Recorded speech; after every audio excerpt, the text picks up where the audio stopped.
Je crois qu'on va démarrer par égard pour ceux qui sont déjà là.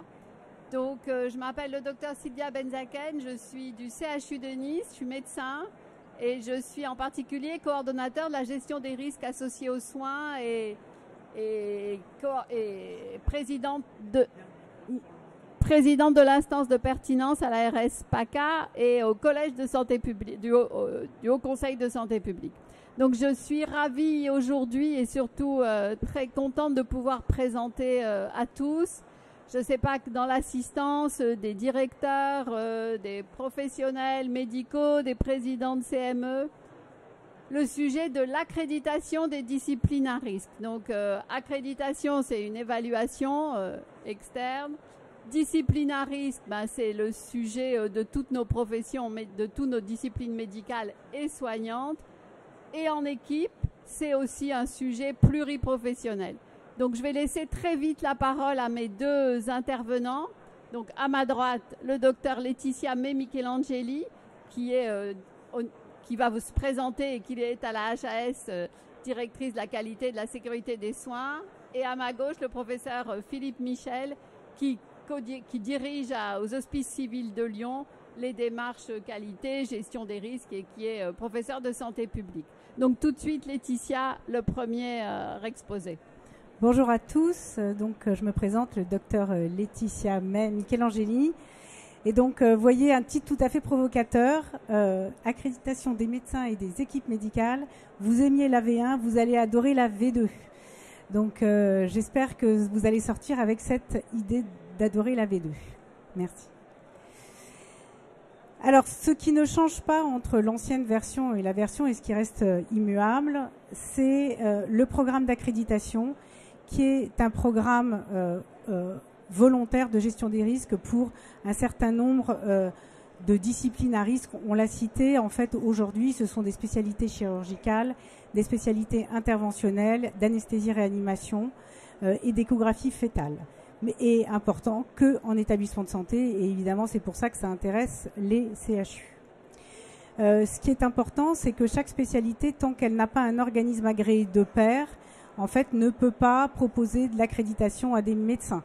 Donc ça c'est là le prérequis indispensable. Il faut qu'il y ait un organisme agréé par la Haute Autorité de Santé et donc qui va gérer le cadre scientifique, mais le programme est proposé par les pairs et c'est ce qui fait tout son intérêt. Ça ne change pas. Ce qui ne change pas, c'est le parcours d'un médecin ou d'une équipe accréditée. C'est un parcours exigeant, puisqu'il y a 1 an d'engagement, de mise à l'épreuve, et puis avec un certificat d'accréditation qui est délivré pour 4 ans, sous réserve de faire annuellement des choses, et donc de valider son bilan. Et après, ça repart pour 4 ans. Ça ne change pas. Par contre, il y a beaucoup de choses qui changent depuis le début du dispositif. Le dispositif, il date, il a vu son jour en 2005-2006, et vous voyez que en 2022, alors qu'on était sur un programme uniquement individuel, aujourd'hui, on est sur un programme d'accréditation en équipe monodisciplinaire, c'est-à-dire de médecins de la même discipline, mais aussi des accréditations d'équipes pluriprofessionnelles ou pluridisciplinaires. Je vais y revenir. Et puis 2023, c'est évidemment l'articulation avec la certification périodique des professionnels de santé, puisque c'était indispensable que nous articulions les choses. Ce qui change, c'est finalement cette refonte conceptuelle que l'on a voulu du programme d'accréditation, avec un déploiement fort dans les établissements du public. Aujourd'hui, du fait de la conception du dispositif, il est très développé dans le privé et ça n'a pas de sens. En fait, ça fait sens de développer dans tous les secteurs à risque ce programme. On veut aussi qu'il soit incorporé à la formation initiale. Ça, c'est un début, ça n'est pas encore là, mais en tout cas, c'est une volonté. Aujourd'hui, le programme va au-delà de la simple gestion des risques comme il était annoncé. Maintenant, il va aller au-delà et vous le verrez dans le cadre de la certification périodique que l'on veut. Il est surtout intégré à la pratique quotidienne des professionnels dans l'établissement de santé. Et donc l'idée, c'est qu'on prenne en compte tout ce qui est déjà fait par les professionnels. On ne veut pas rajouter une couche. On veut valoriser. On veut que ça ait du sens. Donc je vous en ai déjà parlé, la modélisation en vue de la certification périodique. Et en fait, vous allez voir, aujourd'hui, l'accréditation permet d'appréhender tout ce qui va être demandé dans le cadre de la certification périodique. Enfin, et dernière chose indispensable, c'est la cohérence avec d'autres dispositifs, HAS ou pas, comme la certification des établissements de santé, je vais en dire un mot, le développement professionnel continu pour les professionnels de santé et cette fameuse certification périodique. Donc, qu'est-ce qu'il change aujourd'hui? Ça, c'était le programme, peu importe de ne pas rentrer dans le détail. Il y avait un certain nombre de choses à faire en individuel à l'époque, voire en équipe. Aujourd'hui, on est sur ce modèle simple et applicable santé sur la gestion des risques qui a permis l'appropriation des sujets sécurité par notamment les collèges de professionnels, la création d'organismes agréés, une dynamique d'amélioration à grande échelle de pair à pair. Et surtout, cette pacification du champ professionnel à l'époque, ça a été mis en place pour déminer le champ de l'augmentation vertigineuse des primes en responsabilité civile professionnelle. Tout ça, c'est acquis, donc on va plus loin. Et notamment, aujourd'hui, on est sur le retour d'expérience unique, parce qu'on a une base de retour d'expérience avec la déclaration d'événements indésirables associés aux soins qui nous permet de faire des retours d'expérience.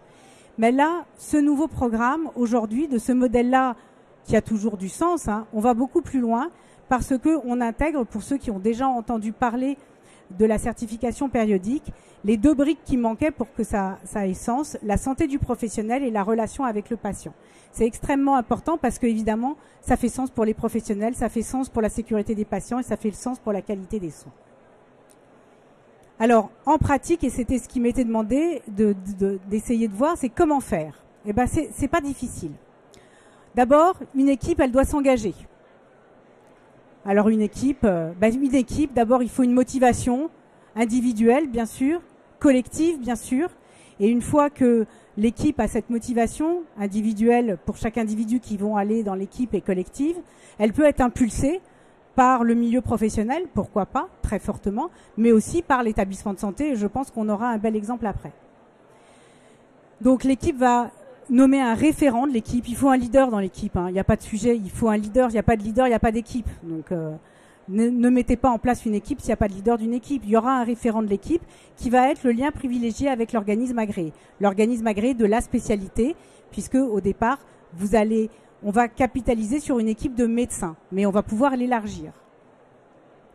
L'organisme agréé va nommer un expert qui va être ce lien privilégié entre l'équipe de l'établissement de santé et l'organisme agréé de la spécialité. Après, deuxième étape, il faut réaliser le programme. Comment ça se passe? En fait, le référent de l'équipe avec l'expert va définir le programme de l'équipe. Donc en lien avec la spécialité, mais en lien avec les problématiques de l'équipe. C'est ancré sur le terrain. Donc ils vont définir un certain nombre de choses que l'équipe doit réaliser. Donc la réalisation de ce programme, en fait, il va être confié à tous les membres de l'équipe. Il va y avoir des activités que chaque individu va pouvoir faire en monodisciplinaire dans la spécialité de chirurgie viscérale ou chirurgie orthopédique, mais il va y avoir aussi la possibilité de réaliser des actions par l'ensemble des IBOT, des IAD, pour par exemple ne citer que ces personnes du bloc opératoire. Et ça va se répartir les tâches. Et donc ça, c'est extrêmement intéressant parce que c'est ça qui va nous permettre de dire qu'il y a un programme d'équipe qui a du sens sur le terrain et qui peut emmener plusieurs catégories professionnelles. Donc, extrêmement important, dans les CHU notamment, il faut que ces équipes profitent du soutien logistique et méthodologique de l'établissement de santé. Les qualités et gestion des risques, ça a du sens, peuvent apporter tout leur soutien pour réaliser ces démarches. Et bien sûr, cerise sur le gâteau, l'idée est que tout ce qui est fait là vienne intégrer le programme qualité et gestion des risques de l'établissement de santé. Alors après, il faut que l'équipe valide son programme. Ça veut dire quoi? En fait, chaque année, l'équipe, donc elle a son travail au quotidien, vous l'avez compris, mais chaque année, elle va réaliser un bilan annuel. Alors, vous voyez ici, le SIAM, c'est ce fameux acronyme qui précise que c'est le système d'information de l'accréditation des médecins. C'est un système national d'information qui permet de tracer tout ce qu'aura fait l'équipe. On est obligé de tracer un minimum si on veut évaluer. Il n'y a pas d'autre moyen que de tracer. Donc ça, c'est un travail qui va être fait, bien sûr, préparé par le référent de l'équipe avec son équipe et qui va discuter avec l'expert dédié. L'organisme agréé va alors échanger et donner son avis jusqu'à ce que la Haute Autorité de Santé rende sa décision avec autant de certificats individuels pour chaque médecin et une attestation d'accréditation en équipe qui, vous allez voir, peut aller avec beaucoup de monde. Ici, je vous ai pris l'exemple d'une accréditation pluridisciplinaire et pluriprofessionnelle qui a été réalisée dans un établissement de santé. Donc, c'était une équipe d'anesthésie-réanimation. Et vous voyez que les médecins, j'ai le droit de donner ici des certificats individuels pour ces médecins-là avec un tampon HAS qui fait valoir droit, plus cette attestation qui montre que la démarche en équipe d'accréditation a été réalisée avec, par exemple, un chirurgien de la main, on était en anesthésie-réanimation, avec une IDE hygiéniste, avec une IAD, et même plus loin, vous voyez avec l'enseignant d'activité physique, avec un kinésithérapeute et même le responsable qualité de l'établissement de santé. Ça, c'est un document, c'est une attestation, ça ne vaut pas droit à quelque chose, c'est juste de la valorisation, mais qui permet après vous, en établissement de santé, de l'utiliser. En tout cas, nous, on atteste de ce travail. Donc, valoriser son programme, et j'en ai presque fini, eh ben, en termes d'individu, vous aurez compris que l'individu, à part que ça fait sens pour lui, il peut recueillir de la notoriété. Aujourd'hui, vous tapez Google et le nom du médecin, vous voyez que accréditation sort très rapidement. Il peut valider son DPC et on est en phase d'essayer d'obtenir l'équivalence pour la certification périodique. Au terme d'équipe, c'est que du bénéfice parce que quand on travaille sur l'équipe, on renforce le travail en équipe, on améliore la qualité de vie au travail des membres de l'équipe, on améliore la sécurité des soins et en plus, bien sûr, c'est une reconnaissance externe sur la qualité du travail fourni. L'établissement de santé, eh bien évidemment, vous allez voir en 2 diapos sur la certification que ça a beaucoup de sens. Et pour le patient, c'est une attente des patients aujourd'hui. C'est une attente des patients. Donc, ils nous le demandent de valoriser ces médecins et ces démarches en équipe. Alors, pour terminer sur la certification des établissements de santé, regardez, c'est important. Ça date de mars 2023 sur 660 décisions de certification des établissements de santé. Au moins 20% des démarches n'atteignent pas un score de 80% pour 3 objectifs. Les 3 objectifs, c'est les équipes évaluent leurs pratiques, l'établissement favorise le travail en équipe et le développement des compétences, l'établissement développe une dynamique d'amélioration continue de la qualité des soins. En fait, l'accréditation, eh ben, c'est un vrai levier pour développer ces objectifs. Il se trouve que vous avez un objectif qui est impératif. Je ne vais pas rentrer dans le détail de ce que c'est un critère impératif, mais en tout cas, en étant accrédité, les médecins aident l'établissement car ils savent déclarer des événements indésirables associés aux soins, ils savent analyser des événements indésirables associés aux soins de façon structurée et collective, ils savent mettre en place des plans d'action d'amélioration issus de ce qui est arrivé. Donc il ne suffit plus que de partager avec l'établissement de santé, et donc tout est bénéfique. Vous avez médicalisé la démarche de certification et vous avez un rendu en termes de plan d'action d'amélioration. En étant accrédité, eh ben, ça va plus loin, parce que c'est aussi un critère avancé, ce critère-là 3706, et en fait, ben, les médecins préparent l'avenir. Préparent l'avenir parce que aujourd'hui c'est un critère avancé, demain ça sera, j'espère, un critère standard et bientôt un critère impératif. Et donc les médecins participent à la notoriété de l'établissement de santé, et l'établissement est en avance sur les autres établissements de santé, et j'ai pas pu résister à vous mettre un petit mot d'un directeur d'établissement de santé qui a eu un résultat de certification avec une mention, et il cite effectivement l'accréditation puisqu'il avait des démarches d'accréditation. Voilà, je vous remercie pour votre attention. Merci. On va voir un exemple pratique avec les hospices civils de Lyon, et si vous voulez bien, on posera les questions globalement, ou je vous aiderai à poser des questions pour être vraiment dans le concret et comment faire... comment intégrer cette accréditation des disciplines à risque à l'hôpital public. Philippe Michel. Oui, bonjour. Donc, je suis directeur de la qualité des usagers et santé populationnelle des hospices civils de Lyon. Ça, c'est l'ancien titre de la direction.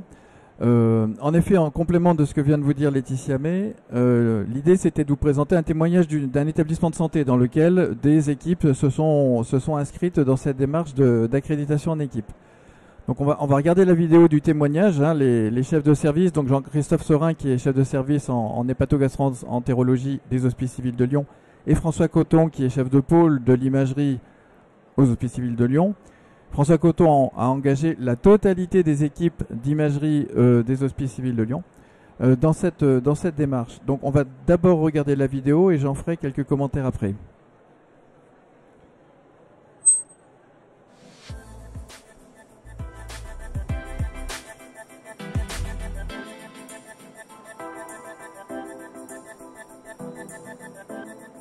L'accréditation en équipe, c'est une démarche bien sûr d'équipe dont l'objectif est d'essayer d'améliorer ces pratiques médicales au quotidien, de repérer les événements dans sa pratique qui auraient pu créer des dangers pour les patients, de réfléchir dessus et de trouver des solutions pour que dans le futur, ce type d'événement ne se reproduise pas. On fait travailler toute l'équipe, les médecins, les infirmières, les paramédicaux, les anesthésistes, tous ensemble pour essayer de trouver des processus qui améliorent ce qu'on fait au quotidien. Et c'est très structurant pour l'équipe, c'est très confortable et très intéressant. Et tous les gens sortent de ces réunions d'1 heure, 1 heure et demie ou un peu plus, extrêmement satisfaits avec l'impression qu'ils ont bien fait leur travail, qu'ils ont amélioré leur travail. Ce sont des valeurs d'abord collectives, c'est un travail d'équipe au sein du pôle d'imagerie concernant ici la radiologie, avec un axe particulier sur la pertinence, la qualité des soins et la sécurité. C'est une amélioration également de la qualité de vie au travail et puis un regard croisé particulier entre spécialités. L'accréditation, c'est un travail qui se fait avec la Haute Autorité de Santé, qui se fait en travaillant sur un logiciel national qu'on appelle le SIAM, et on va intégrer dans ce logiciel un certain nombre d'événements dans l'année sur lesquels on a réfléchi. Et c'est l'ensemble de ce processus qui est validé par la HAS comme un processus d'accréditation en équipe, qui veut dire qu'on travaille sur l'amélioration de ces pratiques. Alors comme retour d'expérience, on a plusieurs actions et recommandations sur la partie radiologique. Par exemple, l'imagerie par résonance magnétique, il y a des patients qui ont des pacemakers. Comment on va faire pour analyser les demandes, éviter bien sûr qu'un patient qui a un pacemaker rentre dans l'IRM. Tout ce qui est radiologie interventionnelle, c'est comme au bloc opératoire, que ce soit la mise en place de la checklist au bloc de radiologie interventionnelle ou son évaluation. Soigner un patient, prescrire des antibiotiques ou prescrire des chimiothérapies, ça peut être relativement dangereux pour le patient. Et il faut repérer dans cette pratique de tous les jours les choses qui auraient pu aboutir à un accident. Et ensuite, on travaille dessus, on fait ce qu'on appelle une RMM, une réduction de mortalité. Et cette RMM, elle permet de comprendre le mécanisme qui a amené à cet événement et de trouver des solutions pour éviter que cet événement ne se reproduise. Un exemple très simple de RMM que l'on a fait sur une biopsie de foie qui s'est très mal terminée puisque le patient a fait une hémorragie sévère qui a terminé en réanimation. Et on a décortiqué tous les éléments qui ont conduit à cet accident. Et on a fait une chaîne de vérification pour le futur qui permettra d'éviter ce type d'accident pour d'autres patients dans le futur. Quelles sont les plus-values? Tout d'abord, la sécurité des patients. Deuxièmement, éviter ces événements indésirables associés aux soins. Si on les comprend, on peut les éviter. Et ça, c'est très important pour les patients, mais également pour les acteurs de la santé. Troisièmement, cohésion des équipes médicales et paramédicales. Quatrièmement, un travail institutionnel au niveau des Hospices civils de Lyon. Et enfin, très important, ce partage de connaissances, de compétences et d'échanges avec les différentes spécialités.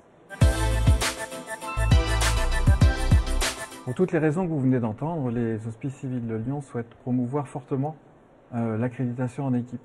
Pourquoi? Parce que rentrer dans l'accréditation en équipe permet de rendre aussi une forme de reconnaissance au travers du développement professionnel continu et demain de la certification périodique pour tous les professionnels de santé. Alors comment promouvoir? D'abord en communiquant fortement parce que ce dispositif n'est pas bien connu des professionnels. Deuxièmement, en aidant les professionnels à s'inscrire auprès de leurs organismes agréés. Et troisièmement, en reconnaissant fortement au travers de la prime d'engagement collectif, puisque la direction générale souhaite faire de cette accréditation en équipe un des éléments forts de la remise de cette prime. En conclusion, engagez-vous. Toutes les équipes qui souhaitent rentrer dans cette aventure de l'accréditation en équipe, qui encore une fois n'est rien d'autre que de mieux faire encore pour la sécurité des patients, toutes ces équipes-là, contactez-nous à la direction qualité et nous vous accompagnerons.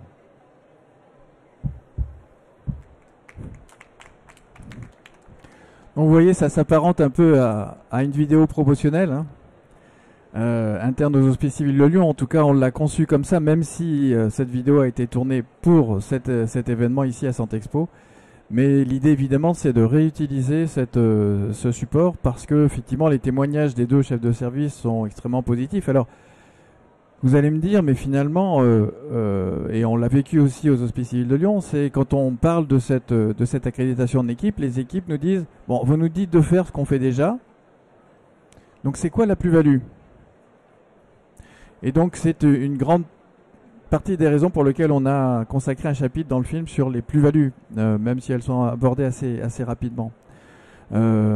C'est pas si simple de les trouver, dans le sens où quand on leur parle de DPC, pour eux c'est sur une autre planète.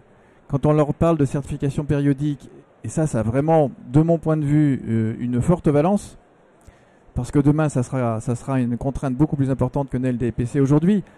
C'est trop loin dans le temps, ça ne mobilise pas non plus. Donc il faut arriver à trouver des arguments internes. C'est vrai que poser une étiquette nouvelle, un mot nouveau sur des démarches qui existent déjà, l'accréditation en équipe, c'est quelque part un peu mobilisant. On a des exemples d'équipes qui nous ont posé la question et sur lesquelles, puis on y reviendra peut-être un petit peu plus tard dans les questions, qui ont trouvé un intérêt à réfléchir à ce qu'on pouvait mettre dans une démarche d'accréditation en équipe. Et ça me semble être, on passera peut-être une diapo à la fin, extrêmement intéressant de pouvoir montrer à l'équipe tout ce qu'elle peut nicher derrière le concept d'accréditation en équipe et qui fait qu'elle valorise plein de choses qui ne sont pas visibles, qui ne sont pas visibles de l'institution, de l'établissement et qui pourtant prend du temps à ceux qui consacrent, qui participent. Donc voilà, cet aspect de plus-value, qu'est-ce que ça apporte à l'accréditation en équipe? Ceux qui connaissent sont convaincus. Maintenant, il faut convaincre les autres.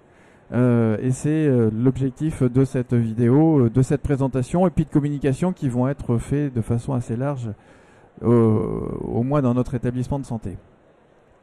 Merci Philippe Michel, merci Laetitia. Est-ce qu'il y a dans l'assistance des questions sur la mise en œuvre, si vous êtes dans un établissement de santé, si vous appartenez à un département de qualité, gestion des risques, comment motiver les professionnels? C'est facile Philippe parce que toi tu es à la fois du côté des professionnels médicaux et du côté directeur qualité. Donc peut-être qu'il y a plus de difficultés dans les établissements où il y a vraiment une scission entre les professionnels, mais normalement le tandem médico-administratif de nos établissements devrait le faciliter. En parlant de plus-value, Laetitia, donc sur les diapos, on a parfaitement vu. Est-ce qu'on peut imaginer demain qu'un patient choisira son établissement ou que le point fasse le hit parade des professionnels, accrédités ou pas? Alors, pour tout vous dire, c'est une question qui revient souvent. On nous avait demandé d'aller plus loin dans le rendu de ce qui est public. Alors aujourd'hui, il faut le savoir, tous les médecins accrédités, on les trouve en open data. C'est facile de trouver un médecin accrédité, je vous ai dit même en tapant Google. Hein. Par contre, on n'a pas été jusqu'à effectivement afficher la liste des médecins, par exemple par établissement de santé, sur le site Caliscope, pour ne citer que lui, qui fait un panel et qui permet de comparer des établissements de santé. Mais les patients le demandent, notamment Claude Rambaud qui a participé à la mission sur le déploiement de l'accréditation en établissement de santé, dit qu'il faut aller plus loin, faire un label qui puisse dire, voilà, en tout cas, il ne faut pas se tromper. Aujourd'hui, l'accréditation, on ne dit pas qu'on garantit la qualité des pratiques, c'est juste impossible. On dit juste que ce sont des gens, des médecins, des professionnels qui s'investissent de façon encore plus importante dans la préoccupation qui est la sécurité du patient et la qualité des soins. Et ça, pour les patients, eh ben, ça a du sens. Alors après, est-ce que ça ira jusqu'à un classement? Peut-être pas. Et l'autre autre question à propos du lien avec la certification périodique, où il y a, en plus des 3 piliers qui existaient déjà dans le DPC, on retrouve 2 axes essentiels qui sont la qualité de vie pour le professionnel et là le sujet de qualité de vie et attractivité. Est-ce que l'accréditation en équipe peut permettre de faciliter, est-ce qu'un établissement où l'accréditation en équipe est déployée est un établissement plus attractif, plus magnétique peut-être? Ce qu'a dit tout à l'heure Laetitia May dans les plus-values, qu'est-ce que demande un professionnel à un moment où on a des difficultés d'attractivité, de fidélisation?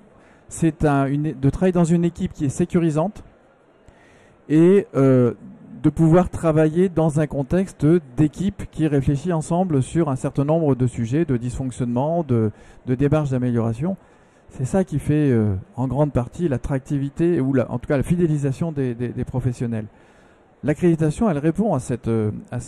Ça a été dit dans le film par les médecins qui sont intervenus. Donc c'est un élément relativement fort. Si on peut passer la dernière diapositive. Est-ce qu'on peut mettre la dernière diapositive de mon diaporama, s'il vous plaît? Voilà. Voilà. Si vous regardez tous les éléments qui figurent dans cette diapositive, c'est tout ce que les équipes peuvent insérer dans leur dispositif d'accréditation en équipe. Donc ça va au-delà du dispositif initial qui était la boucle je signale, j'ai un contact avec mon organisation agréée et je mets en place un plan d'action. On peut mettre en place beaucoup plus d'autres actions et on peut valoriser des choses qui sont déjà faites. Pour vous donner un exemple, on a une équipe récemment qui nous a contacté qui est une équipe de gériatrie. Donc ça n'est pas dans le périmètre des spécialités à risque. C'est pourtant quand même des services dans lesquels il y a un bon nombre de risques, mais bon, ça ne fait pas partie des spécialités dites à risque. Cette équipe-là, on leur a présenté cette diapositive en leur disant ça vous dit de rentrer là-dedans, ben voilà ce qu'il y a derrière. Et ça a été extrêmement intéressant et motivant de voir comment ils ont dit mais attendez, là-dessus, nous on fait ci, on fait ça, on fait ça, on fait ça, on pourrait peut-être faire ça en plus, et on en fait un paquet. Et ça devient le programme d'accréditation en équipe du service. C'est hyper motivant parce que cette équipe, elle s'est mobilisée, elle s'est rendue compte qu'elle faisait beaucoup de choses et en plus, elle a eu quelques idées pour aller un tout petit peu plus loin.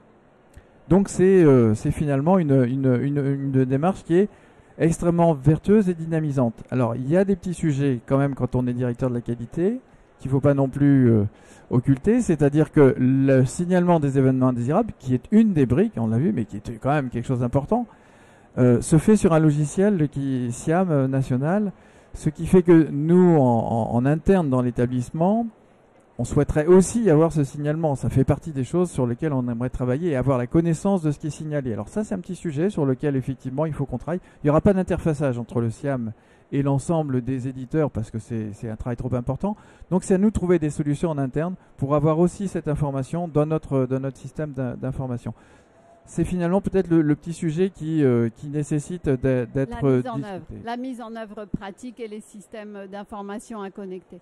Donc merci à tous les deux, et un événement comme aujourd'hui c'est très important parce que comme l'a dit Laetitia, le sujet de la communication et de l'information autour de ce dispositif qui a malheureusement à l'hôpital public pas pris l'envol qu'il devrait. Là, c'est vraiment un dispositif médicalisé dans le sens médico-soignant, dans le sens que ce sont les professionnels du soin qui prennent la main pour valoriser l'établissement, pour rassurer les patients et pour valoriser en termes de l'établissement lui-même. Et bravo et merci pour la lettre de ce directeur général. J'imagine donc que c'était un CHU, hein. Et donc, le directeur général du CHU a reconnu l'implication de ces équipes, disciplines à risque, mais comme tu l'as dit, tu viens de le dire, Philippe Michel, les gériatres s'y intéressent, des activités à risque comme les urgentistes, des activités à risque comme la pharmacie seraient très volontaires de s'inscrire et je pense qu'il va falloir faire évoluer la loi. Pour ceux qui en veulent un peu plus, il y a sur le site du ministère de la Santé le rapport MIA sur le déploiement de l'accréditation en équipe à l'hôpital public et je vous conseille sa lecture à laquelle nous avons tous écriture, à laquelle nous avons participé. Merci à tous, on laisse la place au prochain. Merci à vous.